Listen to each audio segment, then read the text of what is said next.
Proper salutations, my serial killer brethren!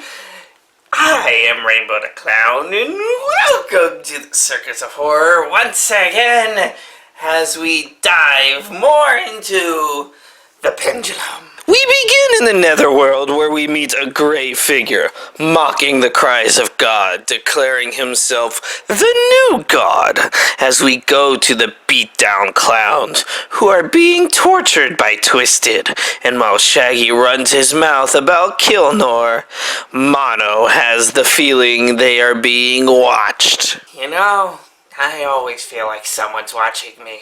I have no idea why. Mono is right, as the stealth team is lying in wait for the perfect shot, but they choose to hold their fire, and it's good that they do, since the gray figure makes his presence known. Twisted's quick to attack until he reveals himself as Jackson the Shadow Lord, who offers the two a chance to be freed of Kelnor's power, and says that the clowns must live. The SWAT team opens up fire, causing Jackson to summon a horde of demons to attack. You know you messed up when demons attack. They're not friendly lots. The SWAT team responds with a flare, opening fire on the demons with shocking effectiveness, while some of the men decide to bring out the bada boom. The next 4 pages are just a fight between man and demon as the SWAT team shoot them down, literally break necks, and eventually win. You know, you'd think the demons would win over a couple of humans, but what can you do? Except for die. The SWAT team go to head out, finding the body of Jesus for captivity, while in the Netherworld, ICP wake up and question what's going on.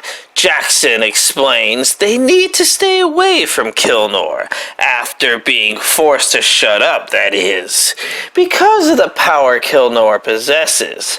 But, at the same time, has hope that the clowns actually do what they have been set out to do.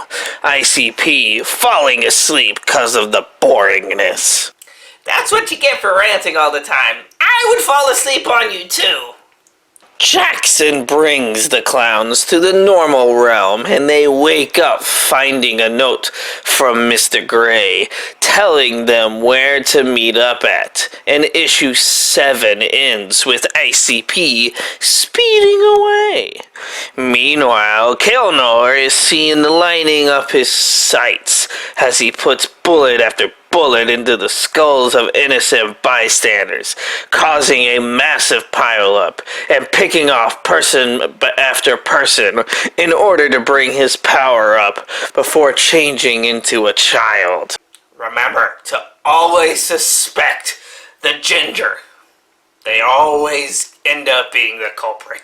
Our clowns arrive at the meeting place. ICP are quick to insult Gray, who responds with bombs strapped to his chest. The clowns, of course, retaliate by laughing and joking around, which makes Gray question everything and explain that all he wants at this point is to know who Kelnor is.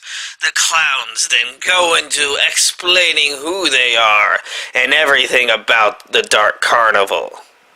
Again, Jesus is shown to be okay to the surprise of Gray, and Jesus uses his power to show Gray his past and what he's been blind to see. And Gray says he can finally see the light. Our trio then drive to find a hotel and come upon a couple where the man is being abusive to her. So our clowns decide to run the guy down, the girl noticing the help hitting him with the door. Well, that's one way to get rid of a dickhead abuser.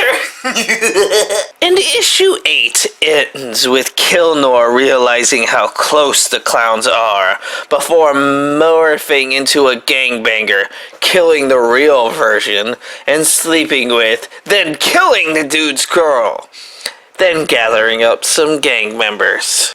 So there we go. 4 down, 4 more to go, so join me next week as we continue the pendulum.